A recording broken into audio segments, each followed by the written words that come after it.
陈家小子，你不去码头卖苦力，还你老爹欠的债，天天站在这看空气干嘛？还卖啥苦力？我要卖风。陈家小子，你读书读傻了吧？风能卖啊？真是有辱斯文。圣人云：脚踏实地。你一个连半个功名都没考上的穷酸秀才，如今连脑疾都患上了。风若能换取碎银几两，我王某儿把这折扇生吞了。陈疯子，周家的阎王债可是要命的，我看你是吓得失心疯了，想去牢里躲债吧？你这细皮嫩肉的，怕是挨不住周管事两板子。可惜了，陈老汉一辈子老实，生个儿子却是个疯子，这陈家算是彻底绝后喽。笑吧，3天后我让你们都心服口服。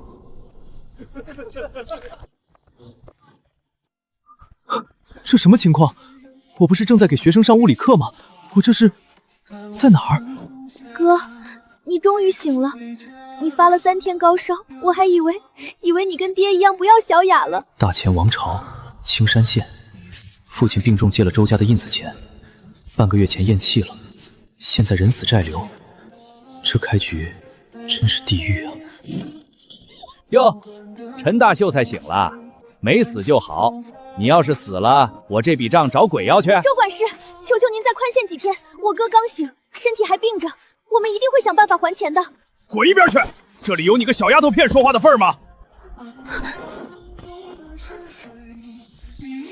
有事说事，别碰我妹妹。行啊，几天没见骨头变硬了，那咱们就明算账。你爹生前为了看病，从我们周家借了10两白银，按照我们周家的规矩，9出13归，加上这半年的利滚利，连本带利，一共30两白银，今天必须结清。10两本金，半年时间，利滚利变成30两。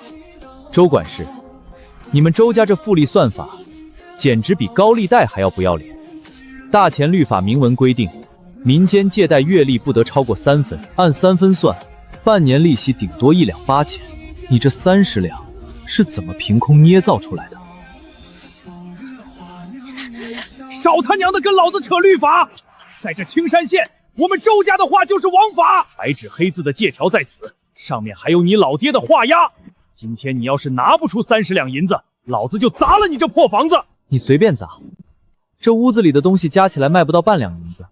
你们周家要是喜欢收破烂，尽管拿走。管事，这小子耍赖，敬酒不吃吃罚酒，让我先打断他一条腿。房子虽然不值钱，但人值钱啊。陈策，我给你指条明路。你妹妹今年虽然才16，但模样还算周正，把她卖进我们周家当个烧火洗衣的丫头，这30两的债就一笔勾销了。这卖身契我都替你拟好了，签个字就行。哥，我不去，我不要去周家。周管事，你这算盘打得太响，吵到我的耳朵了。我妹妹不卖，这30两我还你。你还？你拿什么还？你这穷鬼全身上下连一个铜板都搜不出来，去大街上要饭，你要100年才能要到30两。这疯子怕是真烧坏了脑子，还以为自己是哪家的少爷呢。3天，给我3天时间，30两白银，我陈策一分不少的奉上。3天？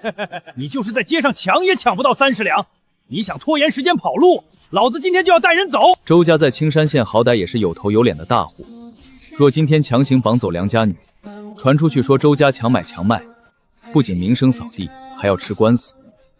我既然当着这么多人的面敢说3天还清，自然有我的门道。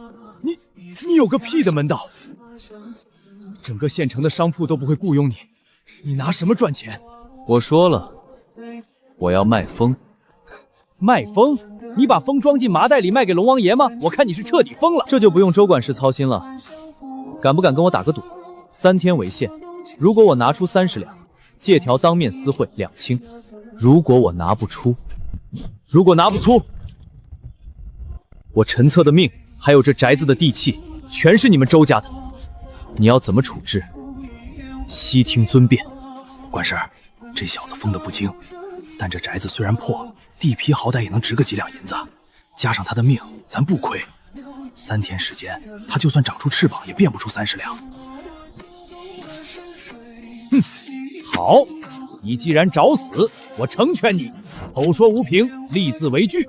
我倒要看看你3天后怎么卖这破风。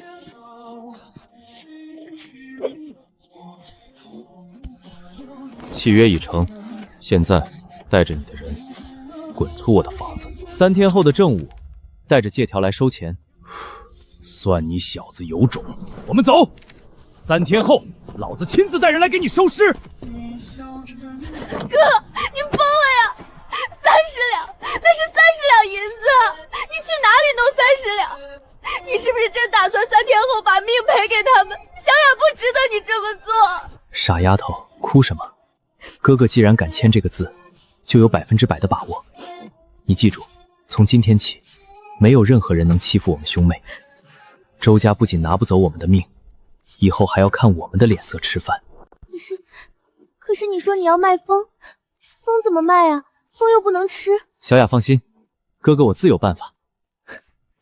小雅，别哭了，去帮我打1桶水来，然后把家里所有能找到的木匠工具、刀具，还有那几张牛皮全搬到院子里。哥，你到底要做什么呀？我要做一个能吞吐风暴的怪物。我们的第1桶金就从那个濒临倒闭的老铁匠铺开始。现在，开工！哥，你画的这是什么呀？这叫双洞活塞风扇。你只需要知道，这东西造出来能吹出比咱们青山县刮的最猛的邪风还要大10倍的妖风。可是哥，咱们连饭都吃不上了，你造这个能当饭吃吗？周家的人3天后就要来收命了，咱们是不是应该先挖个地道跑路啊？跑？你哥我的字典里就没有跑这个字。这木箱子造出来，别说周家，县太爷都得给咱们送钱。哥，那你造这个大风箱需要什么东西啊？咱们家现在连一根完整的房梁都没有了。需要结实的干木板做箱体，需要粗大的毛竹管做进出风口，还需要最关键的一样东西——动物的皮革，最好是牛皮，用来做活塞的密封条。没有密封条，这风扇就是个漏气的破筛子。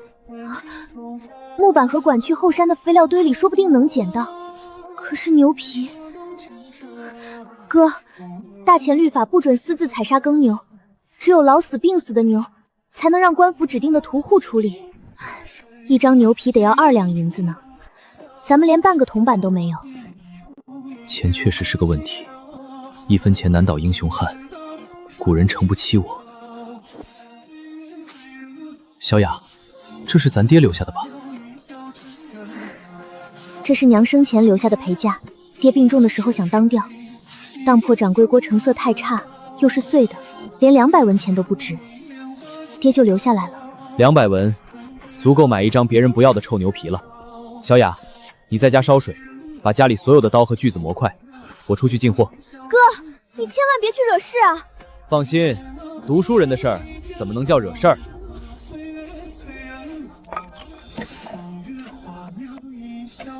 不错，这块杂木板虽然丑了点儿，但硬度足够做底座了。呵呵，我说这巷子里怎么一股穷酸的馊味儿？原来是咱们青山县大名鼎鼎的陈大秀才在刨食啊！少爷您看，他身上沾的全是烂菜叶和木屑，跟城东桥洞底下的乞丐一模一样。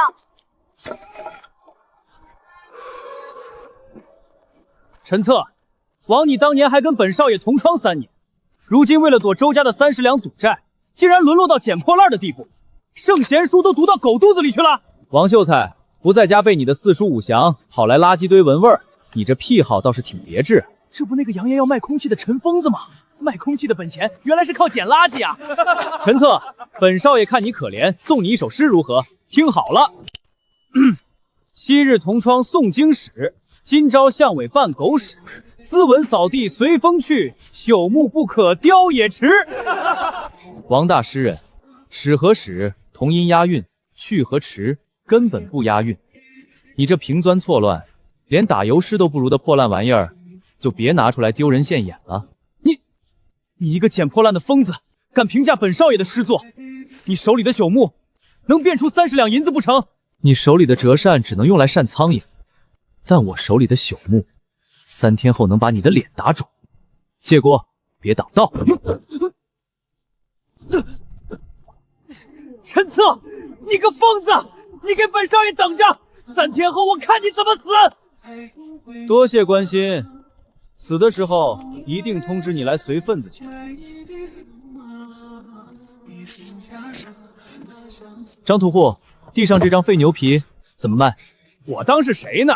原来是陈家那个要卖空气的风秀才。怎么吃不起猪肉，想买块臭牛皮回去熬汤喝？师傅，他怕是连熬汤的柴火都买不起。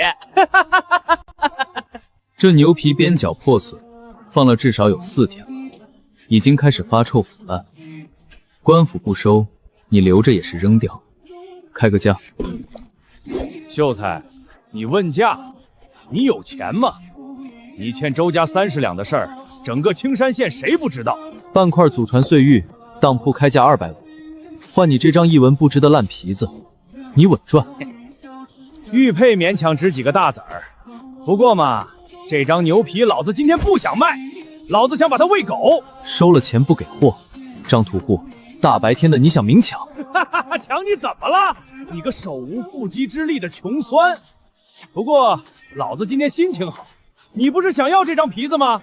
行啊，从老子裤裆底下钻过去，像狗一样把这张皮子叼走，老子就把它赏给你。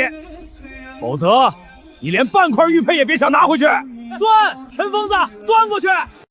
这张屠户太欺负人了，好歹是个秀才，秀才怎么了？欠了阎王债的秀才连狗都不如。韩信当年还受过胯下之辱呢。张屠户，你最近是不是经常半夜惊醒，右侧肋骨下方隐隐作痛，小便赤黄，而且口中常有苦涩之味？你怎么知道？你眼白发黄，鼻头发红，且呼吸浑浊，这是肝胆火旺、油脂糊心之症。你这病若在每天喝酒吃肥肉，不出3个月，必将全身发黄、腹痛如绞，最后暴毙而亡。个疯子少在这里妖言惑众，老子身体好得很。我爹久病，我久病成医。你要是不信，现在用力按压你右侧肋下3寸的位置，看看是不是有刀割般的突痛。哎呦，疼死老子啦！这半块玉佩留着抓几服清肝理兰的药吧，算我积德行善，不用找灵了。这胯下之辱，你还是留着去地府给阎王爷表演吧。完了，陈家小子彻底疯魔了，这是要把垃圾搬回家当宝贝供着呀！笑吧，尽情的笑吧。这落后的时代根本不知道什么叫做工业的力量。哥，你这是从哪里弄来的死牛皮？太臭了！臭？小雅，这可是能改变大前王朝国运的黄金。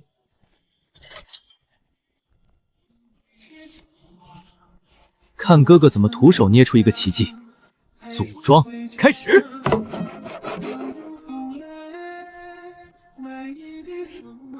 哥，这就是你说的能改变大前国运的怪物。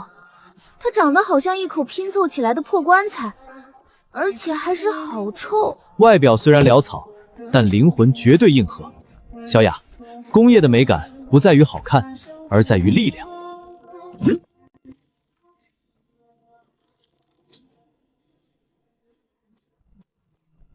哇，好大的风，比后山上的穿堂风还要大。这还只是空载测试，等把它接到高炉上，就能让火焰产生质变。小雅，你在家锁好门，哥哥去拿咱们的第1桶金。李老头，县衙催要的50把精铁农具，今天已经是最后期限了。你这铺子里除了废铁就是炉渣，你是不是想去大牢里吃牢饭？王班头，您明鉴啊，不是小人不肯出力，周家把县里上好的煤炭和铁矿全买断了。小人只能买到最下等的裂矿和湿柴，这炉火的温度根本上不去，铁矿石融化不了，打出来的农具全是脆的，一敲碎呀！哼，我管你买什么矿，县太爷只要东西，拿不出工具，明天一早不仅砸了你这铁匠铺，还要拿你下狱问罪。王班头息怒，这老李头也是被逼到了绝路。老李，我早就跟你说过，只要你把这铁匠铺的地契以10两银子卖给我们周家，周家马上替你补齐这批农具的缺口，不仅不用坐牢，你还能拿10两银子回乡下养老，何必死撑呢？呸！钱掌柜，你们周家这是趁火打劫！我这铺子虽然破，但在青山县开了30年，地皮少说也值50两。你们断了我的矿石来源，就是为了逼我贱卖祖产。我李铁牛就算死，也绝不把铺子卖给你们这帮吃人不吐骨头的畜生。敬酒不吃吃罚酒，老东西，我看你明天进了大牢，还有没有这么硬的骨头？明日午时，交不出东西，索拿问罪。走。都散了，都散了！一个将死之人的晦气铺子，有什么好看的？明天这里就是我们周家的了。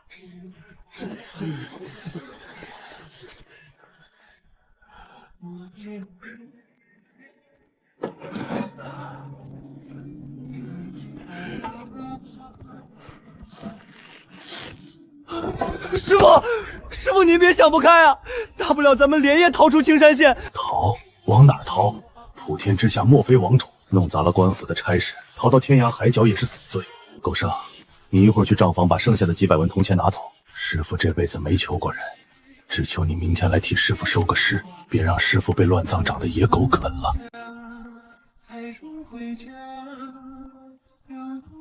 掌柜的，买卖上门了。这房梁这么结实，上吊可惜了，不如砍了给我当柴烧。你不是那个欠了周家30两要卖空气的陈疯子吗？陈家小子，你跑到我这里发什么疯？老子今天没空听你念知乎则也，滚出去！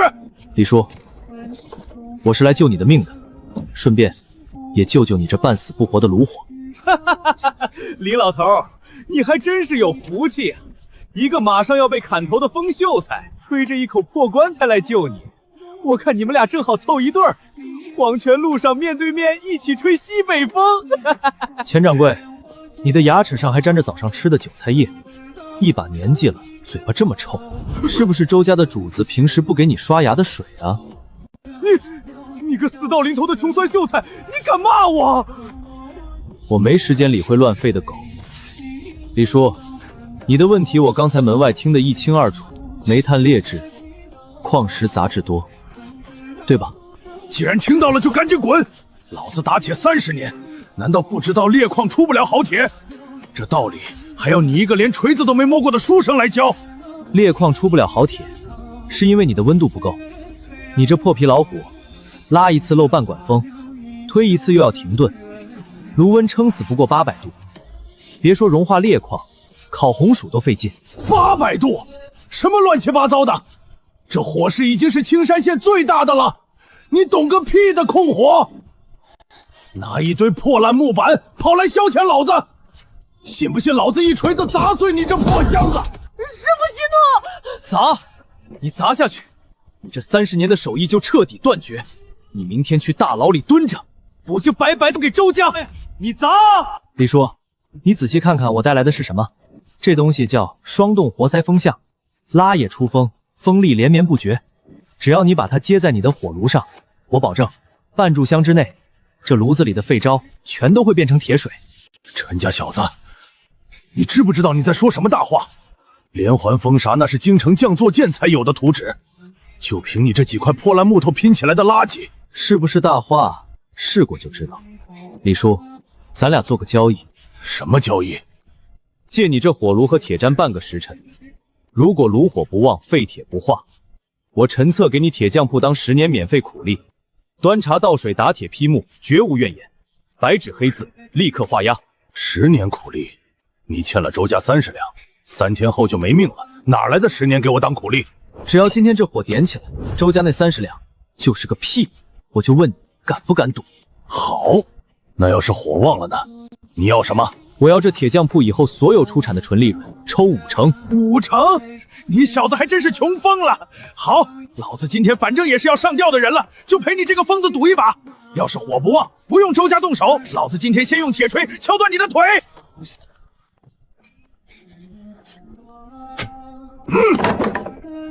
按手印。契约已成，狗剩，过来帮忙，把这箱子推到炉子边上。拿黄泥来，把主管和炉口的缝隙全部封死，不能漏一丝风。装模作样，等会儿火熄了，我倒要看看你怎么收场。李叔，把你铺子里最劣质的铁矿石，还有那些打废的模具，全扔进炉子里。看好了，大前王朝的第一口工业级强风来了！狗剩，加炭！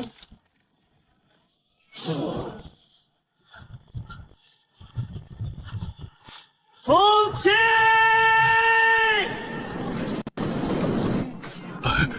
白燕，这怎么可能？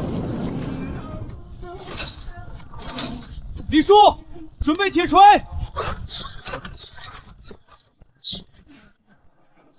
李叔，发什么愣？铁水都要烧干了，拿锤子打铁。啊，对，打铁。狗剩，加钱，拿大锤。给老子起！砸！把里面的加高全给我敲出来。80。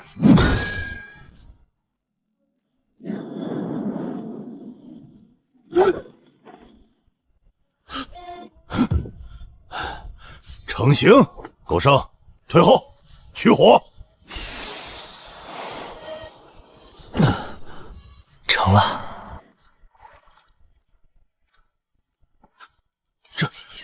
这不可能！老天爷啊！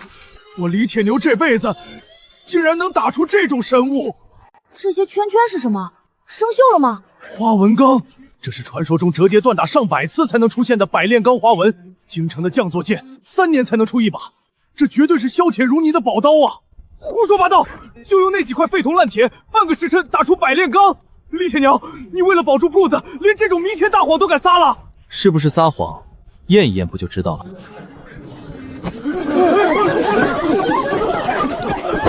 滚开，滚开！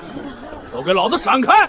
老钱，我听说这里出事了，县衙的人来封铺子了吗？这铺子的地契拿到手没有？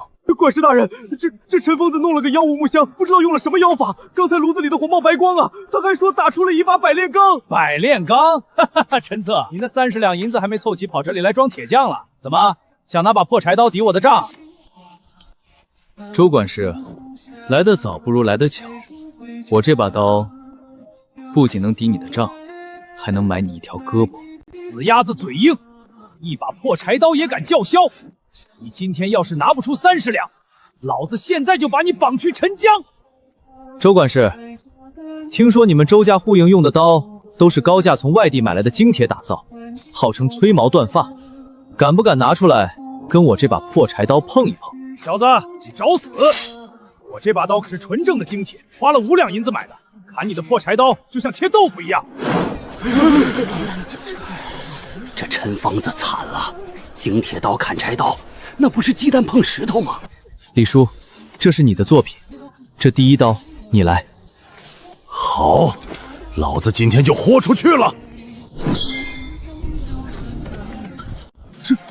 这怎么可能？我的精铁刀没断，一点都没卷刃。好钢，妖术，真的是妖术，真的是百炼钢，削铁如泥啊！这铁匠不神了。周管事，你们周家的精铁似乎不太精啊，就这种破铜烂铁也敢垄断青山县的铁器生意？县太爷要的是50把，明天中午一把好刀打不出来，这铺子我周家要定了。让开，让开！刚才那清脆的断刃声，可是这把刀发出的。你是谁？鄙人姓沈，从州府来，做点兵器马匹的倒腾买卖。这位师傅，能否将你手里的刀借我一关？李叔，给他看，真金不怕火炼。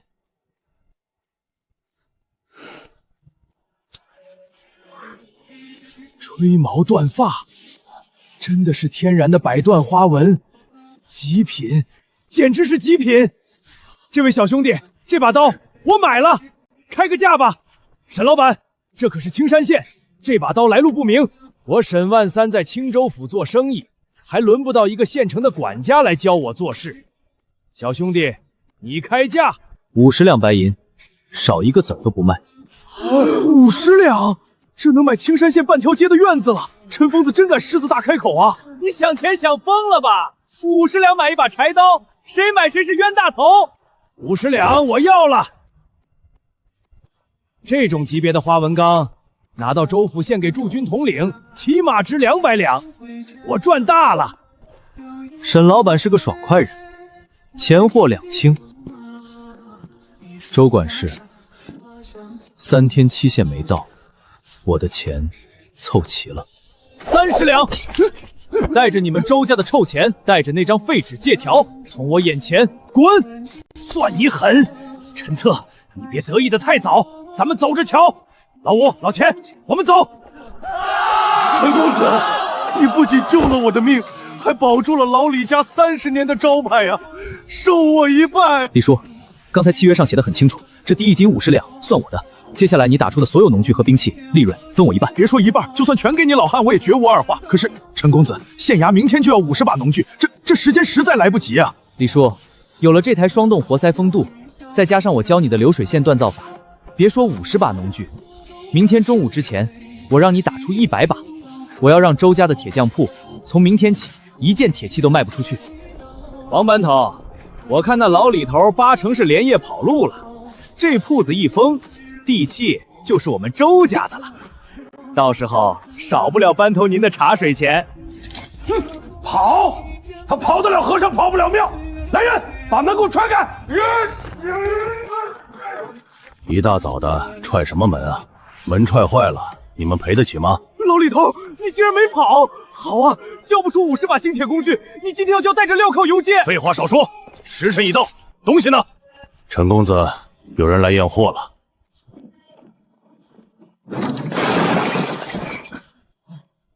你要50把，这里是100把，多出来的50把，算作李铁匠铺孝敬县太爷的天头。100把，一晚上？假的，肯定是拿烂泥糊的次品，劣质矿石，怎么可能一夜之间打出这么多好铁？王班头，你快验货，一敲就碎。好铁，百炼精铁，比县衙军械库里的刀还要锋利。这怎么可能？不可能，绝对不可能！障眼法，这上面连个缺口都没有。钱掌柜，你的牙口既然那么好，不如亲自咬一口试试，看看是我的镰刀硬，还是你周家的脸皮硬。老李，你这手艺真是绝了！县太爷要是看到这批货，定会重重有赏。来人，把这批蒙介装车带回县衙。李老板，以后县衙的铁器活全包给你了，告辞。田掌柜，你的锁掉了，这铺子我李铁牛接着开，你还不滚？你们给我等着，周家不会放过你们的！废物，一群废物，垄断了矿石和木炭，竟然还能让他一夜之间打出100把精铁农具，我养你们有什么用？家主息怒，真不是属下办事不力。那个陈疯子造了一个巨大的怪木箱，只要一拉，那炉子里的火就冒白光啊，连废铁渣都能融成铁水。家主，那小子用的风箱确实邪门，李老头就是靠着那东西才把劣质矿石锻造成了精铁。如果不把那东西毁了，咱们周家的铁铺以后就别想在青山县卖出1寸铁。既然问题出在那个木箱上，那就把它解决掉。家主的意思是做掉陈策，愚蠢。陈策刚给县衙交了一大批精良的农具，现在正是县太爷眼前的红人，你现在去杀他，是嫌我们周家死得不够快吗？陈策不过是个书生，那木箱才是关键，他能造，我们就不能毁。带上你手底下所有的人，去把老李铁匠铺给我砸了，记住，重点砸那个木箱，砸成木屑。管事，你带上银票，去把全县所有的木匠全给我雇下来，所有的木板主管全给我买断，我看他拿什么重造。家主英明，属下这就去办。今天过后，青山县再无陈策立足之地。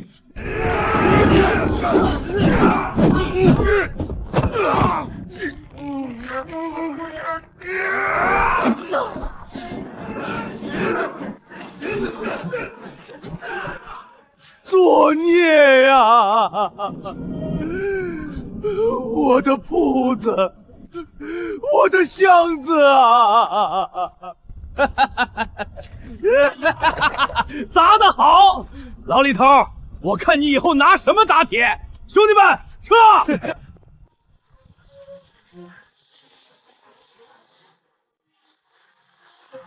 陈大哥，周家的人把风扇砸了，全毁了。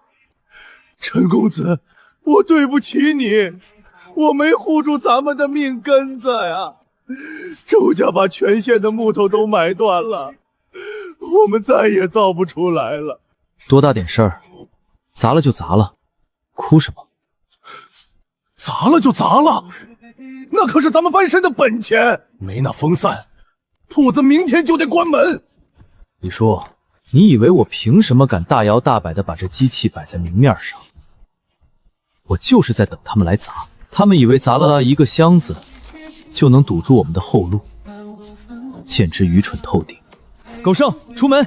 去城西的破庙，去城南的贫民窟，把全县被所有周家逼得吃不上、快要破产的穷铁匠，全部给我叫到集市的空地上去。叫他们干啥呀，陈大哥？干啥？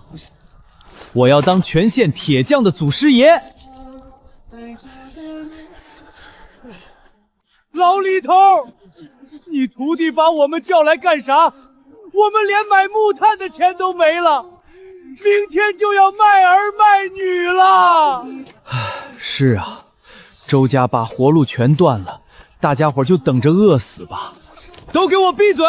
听好了，周家断了你们的优质矿石，断了你们的好木炭，但今天我给你们一条封路。这是双洞活塞封上的图纸，老李铁匠铺昨晚打出100把精铁农具，靠的就是这东西。只要有它，你们用路边捡来的劣质杂木当柴火，用满是杂质的废铁当原料，照样能打出削铁如泥的金刚。金刚？用废铁打金刚？这图纸得卖多少钱？我们买不起啊！不要钱，图纸免费送。不仅图纸免费，我陈策亲自上门教你们组装。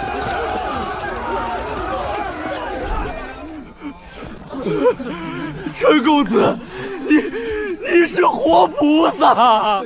先别急着谢，天下没有免费的午餐，图纸我白送，技术我白教，但我有一个条件。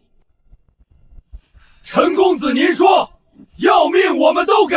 从今往后，你们打出的每一件铁器，我要抽1成的净利润作为专利费。只要你们答应，这青山县的铁器市场就是你们的天下。1成？周家抽我们7成，1成算个屁！陈公子，以后您就是我们全县铁匠的祖师爷。拜见祖师爷！管事，他把那妖物的图纸送人了，30多家铁坊，这要是全造出来，完了，周家的铁矿和木炭全砸在手里了。他不用好矿也能出好铁，这是要断我们周家的根啊！周管事，砸坏一个木箱容易，你能砸烂30个吗？你能砸烂这全县铁匠翻身的希望吗？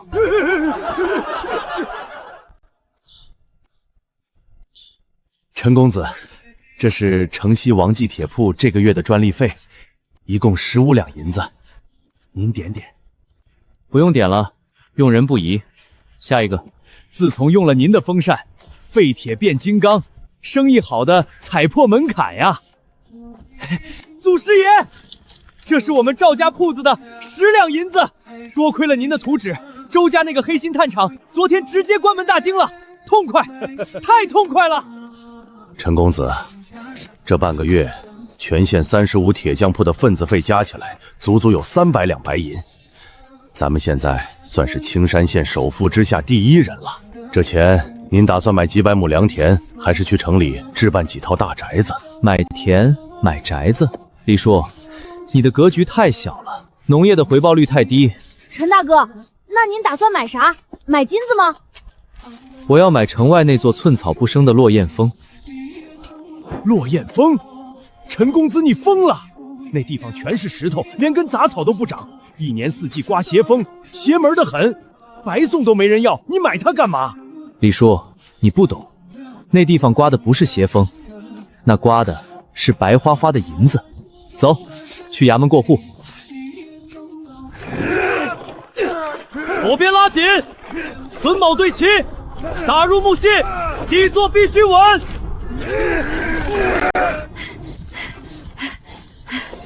陈大哥，木板全运上来了，可是这架子建得比城墙还高，到底是用来干啥的呀？造一个能把风抓住的怪兽。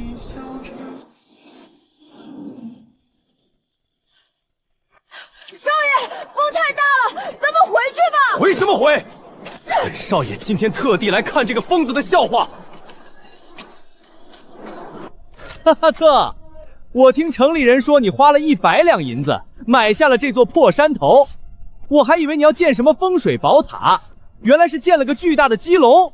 怎么，秀才考不上，改掉当木匠啦？王秀才，你的脸消肿了吗？上次被我撞进泥坑，衣服洗干净了没？你少逞口舌之快！你花光了赚来的300两银子，在这鸟不拉屎的地方建这么个没用的破木架，我看你就是脑急又犯了。没用？王秀才，你读了一肚子圣贤书，却连最基础的动力转化都不懂。等这东西转起来，你就会知道什么叫做人力不可抗拒的奇迹。哼，奇迹？本少爷只看到一个彻头彻尾的蠢货，你就等着破产了。周管事，您这招真是高啊！那落雁峰本就是咱们周家废弃的荒山，您一转手卖给他100两，净赚100两白银呐！那小子靠风勺赚了点钱，就不知道天高地厚了。我故意让人放出风声，说落雁峰风水好，他竟然真上当了。管事，他建那么高个木头架子，到底图啥？图个吉利吧！随他折腾，木架子建得再高，也生不出粮食，打不出铁。等他钱花光了，青山县的铁器生意迟早还是我们周家的。走，回去查账。老天爷啊！这么高的木塔，那山叶比我家屋顶还要大。陈疯子这回是真的疯彻底了，这东西除了当风还能干嘛？陈策，听说你今天这破木匠子要开张，我特地带了2袋上好的小麦来给你捧场。陈公子，我们周家在城外有50头骡子，日夜不停的拉磨，一天能磨出500斤面粉。你这破架子，一头牲口都没有，难不成让这大风帮你推磨？李叔，检查转动头。周成抹了猪油，齿轮咬合正常。狗剩，解开帆布绑绳。绑绳一解开。周管事，你说你家有50头骡子，那你今天睁大狗眼看清楚，我这头看不见摸不着的骡子脾气有多大？迎风！转起来了，那没有牛拉，木头自己转起来了，妖术，真的是妖术！转了，石磨转了！周管事，别愣着，把你的小麦倒进来。陈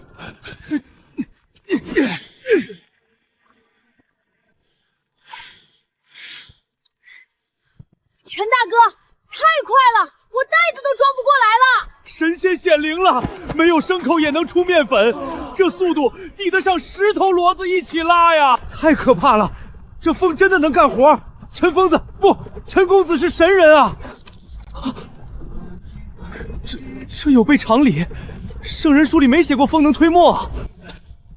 出粉率极高，细腻无渣。周管事，这半炷香的时间，你的50头骡子能磨出这么多面吗？不可能，你这怪物不用吃草，不用歇息，只要有风就能一直转，这要碾死我们周家的磨坊啊！你以为我买落雁峰是当冤大头？你以为那100两银子是你赚了？周管事，这叫工业垄断。从今天起，青山县所有的面粉加工，我陈策包了。你们周家那50头骡子可以拉去屠宰场卖肉了。完了，全完了！不用草料，人力省，它的成本连我们的1成都不到。陈策，你欺人太甚！我周家在青山县根深蒂固，你以为靠这一个破风车就能扳倒我们？一个不够，那就建10个。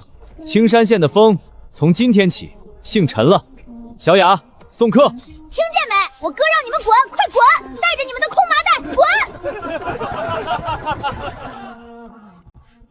滚！竟然用齿轮连着风车去揉面。青山县的所有面坊，现在全是那个陈策的机器。不仅是面厂，他现在的风力产业链，连锯木头、打铁、磨面，全部实现半自动化了。家主，咱们家那几十个作坊，现在连他的1成效率都没有，根本没法卖。他手里到底有多少齿轮，多少图纸？家主，要不我们去县衙举报他非法扩建，或者干脆去州府告御状，说他以邪术坏民生。去，写奏折。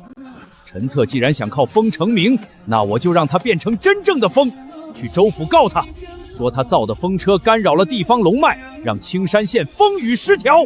只要州府的巡抚带兵进驻，别说他那些齿轮，就是他那颗脑袋，我也要让他风吹不动。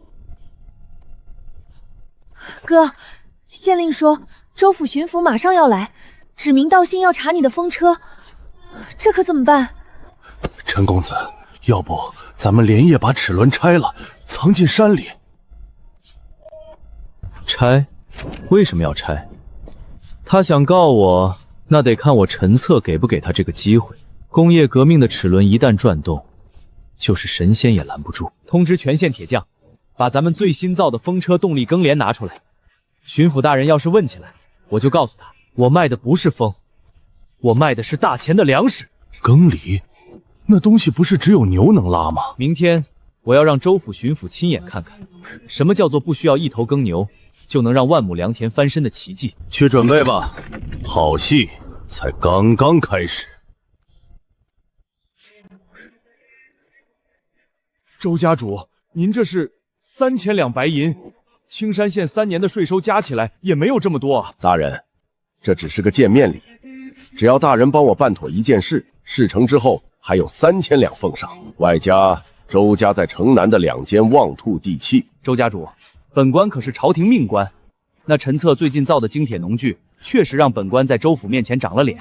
你要本官动他，这不好办啊。大人糊涂啊！陈策不过是个没背景的寒门书生，他那农具能给您长1次脸，但他现在的所作所为，却是在断您的官运。大人您看，这都入秋了，青山县已经整整1个月滴雨未下，护城河的水位降了3尺。若是再不下雨，秋收绝产，饥民闹市，您这乌纱帽还保得住吗？本官正为此事发愁，可这天不下雨，关陈策什么事？怎么不关他的事？大人，那落雁峰原本是死地，陈策在那里建了一个高耸入云的怪物木塔，日夜不停地转动。大人，那叫借尸还魂，妖术西天。陈策造的那个巨大风车，扇叶犹如妖魔的手臂，正是那怪着日线上空的雨云全给扇走了。不仅扇走了雨云，还吸食了咱们大钱的国运龙脉呀！这风车把雨云扇走了，这等荒谬之言，州府上面能信吗？荒不荒谬不重要，重要的是百姓信不信。只要大人您贴出告示，定性那是妖物，饥民的怒火就会全部发泄到陈策身上。到时候您就是顺应民意、斩妖除魔的青天大老爷，这旱灾的罪责也就不用您来背了。好，妖言惑众，破坏风水，致使大旱。本官这就签发海捕文书，查封工坊，将这妖人打入死牢。哥，喝口汤吧。这天真是邪门了，越来越热，一丝云彩都没有，山下的河床都露出来了。气压异常升高，湿度极度下降，这是典型的大旱前兆。小雅，通知李叔他们，铁器农具先停一停。陈大哥，为啥停啊？城里的商行还在催货呢。农田要是连水都没有了，要镰刀和锄头有什么用？陈公子，这管子弯弯绕绕的，真能把水吸上来？只要风车还在转，动力源源不断，别说抽水，就算抽干一个池塘也不在话下。不好了，衙门的人来了，好多官差！县太爷办案，闲杂人等统统退下，敢抗法者，杀无赦！王班头，咱们可是刚给县衙打了农具，陈公子犯了什么法？你们带这么多人来抓人，犯了什么法？本官今天就让你们死个明白！查青山县韩分生员陈策不思报效朝廷，反行奇迹一庙，在此山巅私建巨型妖物木塔，此物日夜煽动，擅走满天雨云，吸食大乾龙脉，致使我青山县大旱不雨，民不聊生。今剥夺其秀才功名，爬封妖塔，将妖人陈策打入死牢，秋后问斩。放屁！风车是靠风吹才转的，怎么可能把雨云扇走？你们这是胡说八道！大胆贱民！风车若不是妖物，为何他一建起来，青山县就再也没下过一滴雨？陈策，你为了自己赚钱，罔顾全县百姓的死活，你该当何罪？欲加之罪，何患无辞？县令大人，雨水的形成是因为水汽蒸发遇冷愣结，风车的叶片只能改变局部空气流速。你竟然说我的木头架子能扇走几千米高空的雨云？如果我真有这呼风唤雨的本事，我现在就该一扇子把你的县衙扇飞！大胆狂徒，死到临头还敢用这妖言狡辩！王班头，还愣着干什么？给我拿下！如有反抗，就地格杀！我看谁敢动陈公子！兄弟们，跟他们拼了！拼了！保护祖师爷！都给我住手！退下！陈公子，他们这是要你的命啊！进了死牢就出不来了。李叔，咱们是手艺人，是商人，不是造反的山贼。只要你们手里的锤子砸在官差身上，你们全家老小都是谋反的死罪。哥，我不要你走，他们会杀了你的。小雅听话，哥哥教过你，遇到疯狗咬人，不要用拳头打，要用笼子关。带上吧。陈公子得罪了。陈策，你也有今天！我看你这次拿什么翻盘！来人，把工坊的门给我贴上封天，那座木塔明天派人一把火烧了。你烧一个试试。周家主，县令大人，记住了，你们今天封的不是我的工坊，而是整个青山县活下去的命脉。押走，赶紧押走，打入天牢最底层。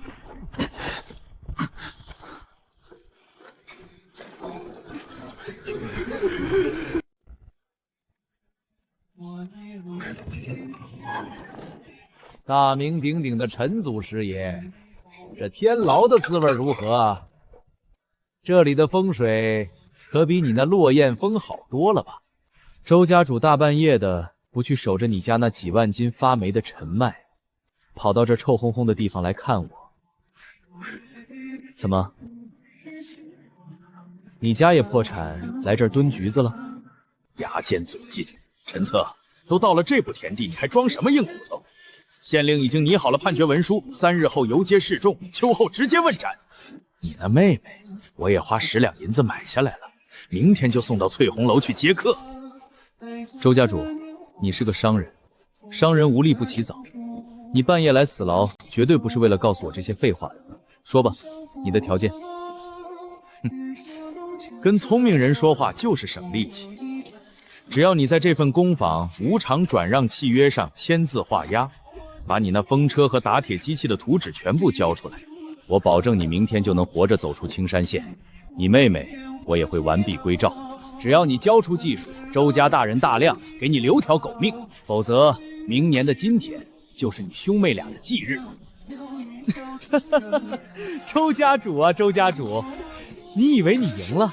你以为抢走了我的齿轮和图纸，你们这群只会用算盘放高利贷的封建土老帽就能玩得转工业？你笑什么？你死到临头了，签不签？我不签。周家主，你今天在山上有没有感觉到一丝微风？什么意思？气压极低，风向转南，空气干燥的能擦出火星。我不用看天象，我只用物理定律就能算出，青山县马上就要迎来100年不遇的特大旱灾。大旱又如何？我周家粮仓里囤积了10万担粮食，越是旱灾，我周家的粮食卖得越贵。灾民连树皮都没得啃的时候，还得拿着地契来求我买面粉。愚蠢！饥荒一旦爆发，灾民变成了暴民，你以为你那几十个护院挡得住几万个饿疯了的灾民去砸你的粮仓吗？县令那点微末的衙役镇得住几万人的暴动吗？到了那个时候，能把几丈不深的地下水抽上来救命的，全天下只有我陈策的那座风车。你胡说！那风车只会磨面和打铁。反正我不出去，不出7日，青山县就会大乱。你还有那个蠢货县令会亲自来到这大牢门口，跪在地上求我出去。疯子，你就是个彻头彻尾的疯子！我们走。县太爷，救命啊！这水车根本够不着水面，地里的庄稼全旱死了。求大老爷开仓放粮，救救青山县的百姓吧！滚开！本官要是能变出水来，还用来这里视察？大人，西乡的13个村子也全部断水了，井都打不出泥浆了。再这么下去，不出3天，全县都要绝收。这天撒的老天爷，怎么说旱就旱？钦差巡抚马上就要下来视察，这个时候绝收，本官的脑袋还要不要了？大人，您忘了7天前那个被您抓进死牢的陈策，他说过青山县马上会有100年不遇的大旱。他真的算准了？不仅算准了大旱，大人，如今河水下降，人力水车彻底成了摆设，能把这么深的水抽上来的，恐怕只有他造的那个风车怪物了。放肆！那风车是本官亲自定性的妖物，是他用妖术扇走了雨云，才导致的大旱。你让本官去求一个妖人，本官的脸往哪儿搁？属下不敢。可是大人，城里的难民越来越多了，周家今天一早又把粮价翻了1倍。翻了1倍！周八平这是要逼反百姓啊！走，回县衙。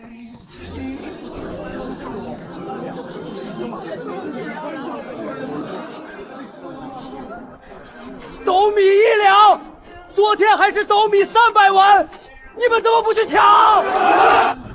抢？长哪有卖粮食赚钱快？现在全县大旱，颗粒无收。钱掌柜，求求你行行好，我家里80岁的老娘快饿死了，我把祖传的银簪子当了，就换了500文，您卖我半斗米吧。你滚一边去！500文现在连1碗麸皮都买不到，没钱就回家等死！你们周家垄断粮食，这是要把我们往死里逼啊！大家冲进去抢粮食！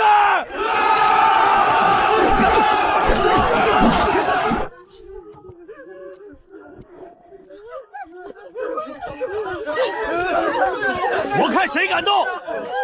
这粮食是我周家真金白银买来的，我想卖多少钱就卖多少钱。大钱律法保护商贾财产，你们要是敢抢，县太爷的板子可不认人。县太爷就是被你们周家的银子喂饱的狗。我想起来了，陈公子被抓那天说过，周家就是想发国簪财。陈公子说只有他的风车能救我们。对，陈公子是被冤枉的，他不是妖人，周家才是吸血的恶鬼。大家给我去走，逼县太爷放了陈公子，放陈公子出山。去县衙，放陈公子，开仓放粮。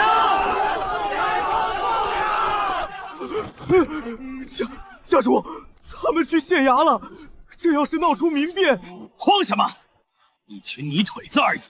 县衙有高墙大院，还有几百号衙役，他们还能翻了天不成？关门，上板子！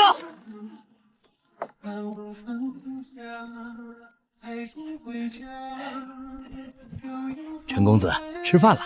今天给您加了烧鸡，还有一壶上好的竹叶青。老刘，外面现在1斗米卖多少钱了？1两银子。周家那帮畜生简直不是人。陈公子，多亏了您7天前让我把家里散碎银子全换成糙米，要不然我一家老小都得饿死。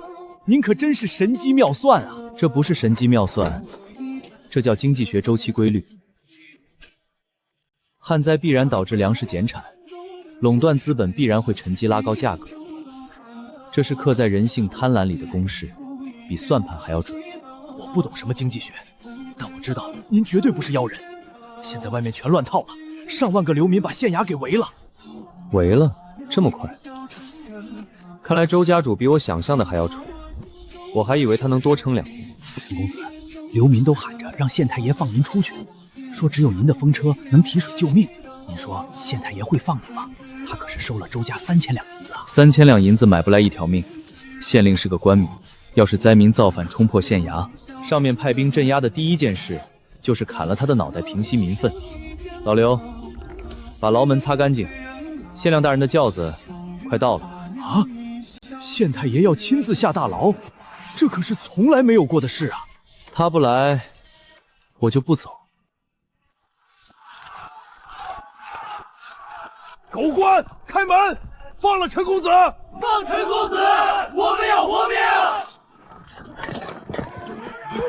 大人，顶不住了，兄弟们根本不敢还手，难民太多了，城外灾民还在往这儿涌，大门最多再撑1炷香。东尊，不能再犹豫了，大门一破，咱们全得没命。本官该怎么办？去调兵，去守备营调兵镇压。调什么兵？军户家属都在难民堆里，调兵就是逼军队划片。大人，解铃还须系铃人，难民只认陈策。放了他，本官亲自定的妖人罪名。放了他，本官威信何在？还有周家的3000两银子。东主，命都没了，要银子有什么用？威信挡得住1万把锄头吗？巡抚明天就到，这事儿捅上去，咱们全族都得掉脑袋。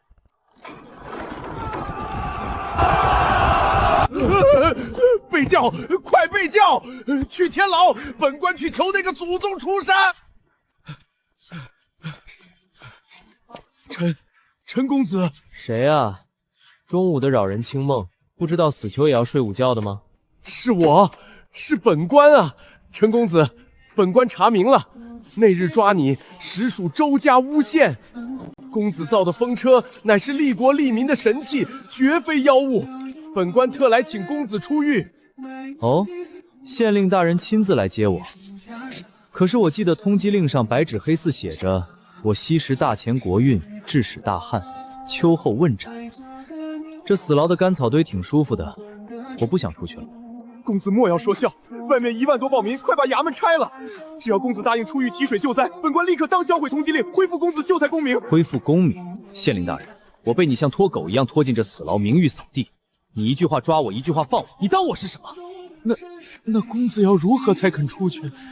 第一，打开牢门，你亲自给我解开这镣铐。好，老刘，开门，我亲自解。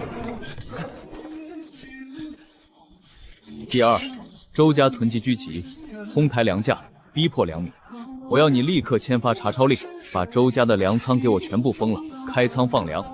东军，这查抄周家那3000两的事，要是被周家抖出来，不查抄周家，门外的灾民就会查抄你们，自己选。查，立刻查！王班头，你拿本官的手绢去把周家粮行给我围了，1粒米都不准他们带走，属下遵命。陈公子，这2个条件本官都答应了，第3个条件是什么？求公子快一步吧。第3个条件，我要你把你的8台大轿停在牢门口，本公子要坐着县太爷的轿子，风风光光的出着天牢。我要让全县百姓看着，是谁在救青山县的命。这与理不合啊！8台大轿乃是朝廷命官的仪仗，既然不合，那就让门外那1万把锄头来跟你讲讲道理。我答应，我全答应。陈祖宗，我给您下跪了，您做我的轿子，您就是青山县的活菩萨，求您出山。起轿，去公房，让这大钱王朝看看，什么叫做真正的工业奇迹。1、2、3！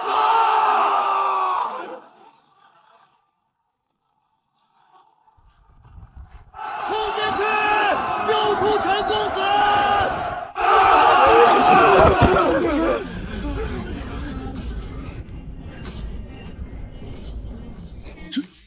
是唱的哪一出？县太爷要跑路？师傅，县太爷怎么站在轿子外面？那轿子里坐的是谁啊？青山县的父老乡亲们，切莫动手，切莫动手啊！陈公子，您看这乡亲们都来接您了，您请下轿吧。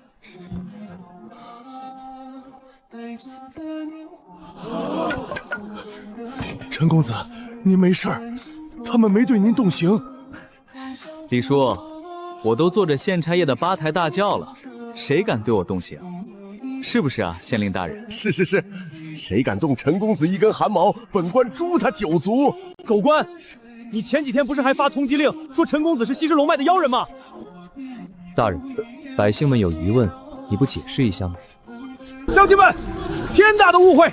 本官是受了城东周家的蒙蔽和贿赂。陈公子乃是我青山县百年难遇的旷世奇才，他造的风车是救苦救难的神器。本官已查明真相，恢复陈公子的功名。从今往后，陈公子的话就是本官的话。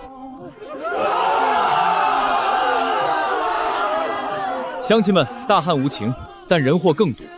我知道你们现在最缺的是粮食，周家垄断粮行，斗米1两，这是在喝你们的血。陈公子，我们买不起啊，家里孩子已经饿了3天了。王班头，县令大人的手谕拿到了吗？回公子的话，手谕在此，县衙所有衙卫已集结完毕。去，把周家的大门给我砸了，查封周家所有粮仓，将囤积的10万担陈麦立刻搬到机场，按大旱前的原价开仓放粮，谁敢阻拦，按谋反罪就地正法。陈公子万岁！开仓放粮，开仓放粮！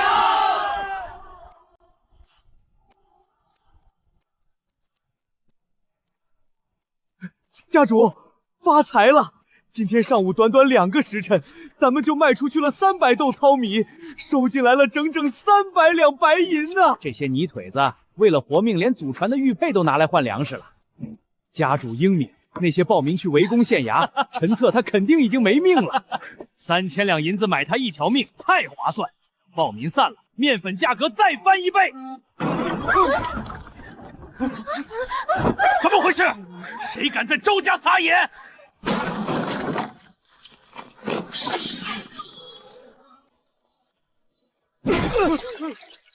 周家主，好兴致！外面饿殍遍地，你在这吃冰镇西瓜。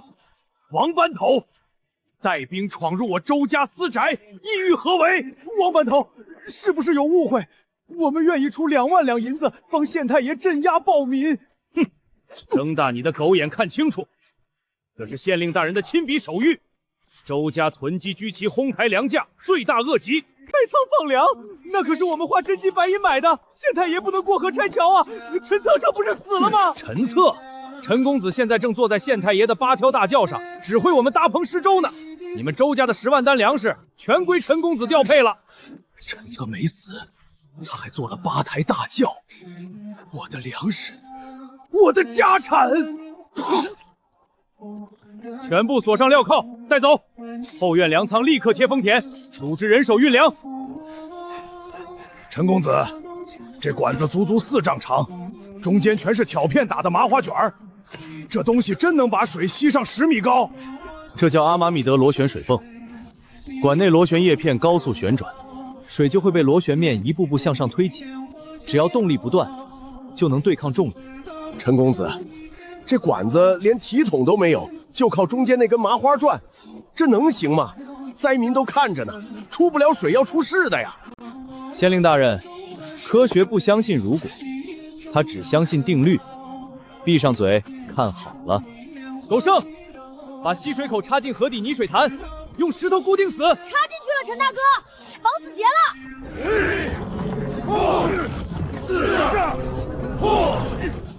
管体固定完毕。陈公子，动力源怎么接？这东西几千斤重，30个铁匠推磨也转不动啊！谁说要用人力了？把落雁峰上的传动皮带拉过来。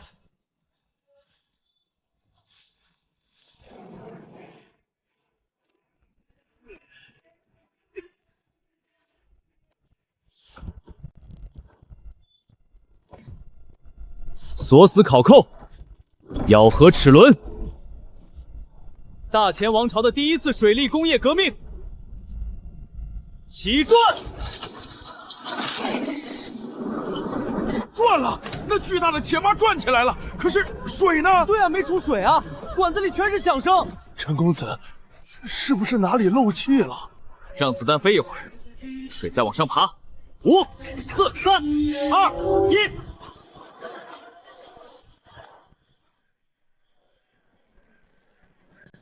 水，是水，真的抽上来了！10米高的河底抽上来了！老天爷显灵了，龙老爷显灵了，庄稼有救了，我们不用死了。陈公子，这不是奇迹一貌，这是夺天地造化呀！神仙，陈公子您就是活神仙，下官有眼无珠，下官给您立长生牌位。立牌配就免了。县令大人，这台机器的专利费，还有刚才那10万担粮食的调配费，记得去我的工坊结一下。啊？还要结账？不然呢？你以为我费这么大劲，真的只是为了当个好人？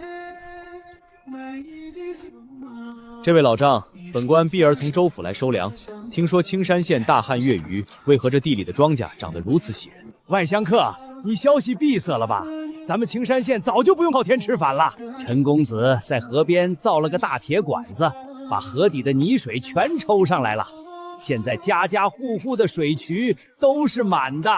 老张莫开玩笑，河水干涸，水车根本够不到水面，哪有铁管子能自己往上吸水的？难不成是龙王爷在里面吹气？什么龙王爷？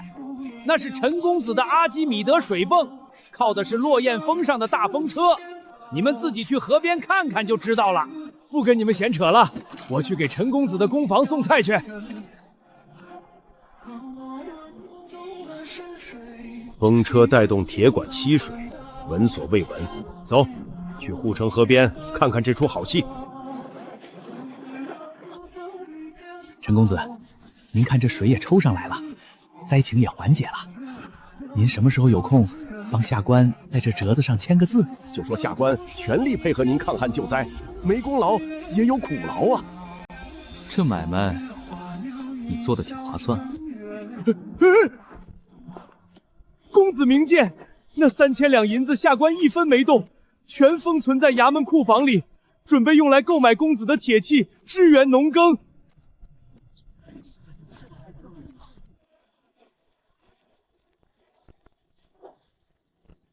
别动，手指头不要了吗？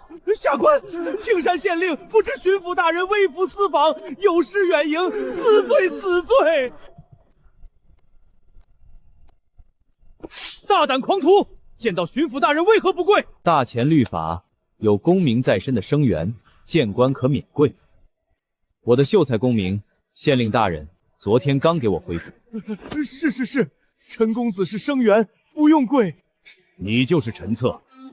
本官在州府就听闻青山县出了个造风车引大旱的妖人，本官今日特来查办。大人若要查办妖人，恐怕来错地方。妖人只会做法事骗钱，而我在救青山县10万百姓的命。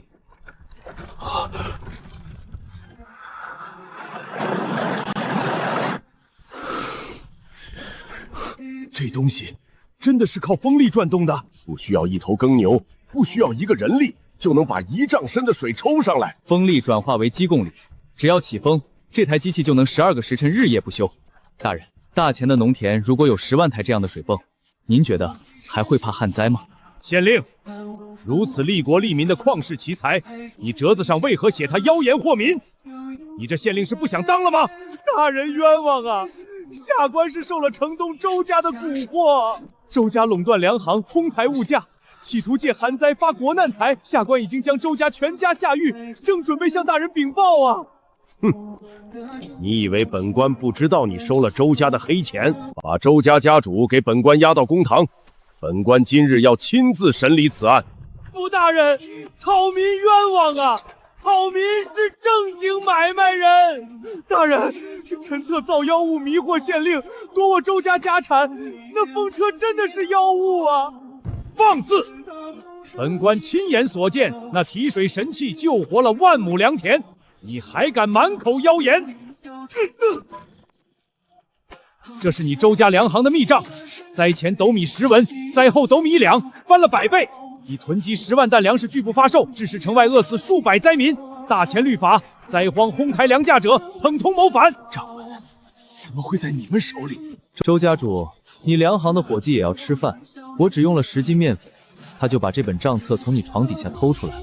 我早说过，资本的垄断在绝对的降维打击面前不堪一击。陈策，你个小畜生，你断我周家100年基业，我做鬼也不会放过你！100年基业，靠吸老百姓的血建立起来的基业早就该塌了，我不过是往这腐朽的珠子上踹了最后一脚而已。来人！周家家主图谋不轨，囤积居奇，剥夺所有家产充公，全家老小流放3000里，立刻押入死牢，秋后问斩。大人英明，大人青天大老爷。县令受贿渎职，本该同罪，但念在你最后关头开仓放粮，协助陈策救灾有功的份上，水，是水，真的抽上来了，10米高的河底抽上来了，老天爷显灵了，龙老爷显灵了。陈公子，这不是奇迹一貌，这是夺天地造化呀！神仙，陈公子您就是活神仙，下官有眼无珠，下官给您立长生牌位。立牌配就免了。县令大人，这台机器的专利费，还有刚才那10万担粮食的调配费，记得去我的工房结一下。啊！青山县的落雁峰，方圆50里全划为你的私人封地，兵部所需的金刚兵器，工部所需的农具水车，全部交由你来督造。既然大人如此痛快，那草民就不客气了。不过这风力终究受天气制约，我还需要大人帮我调拨一批上好的石炭和精铜。你要精铜和石炭做什么？打铁用铁矿不就行了？风力只是开胃菜，接下来我要烧开一壶水，我要用这壶水产生的蒸汽，推着大钱的铁甲战船，去征服这4海8荒。好，你要什么，本官给什么。大钱的国运，本官就压在你身上了。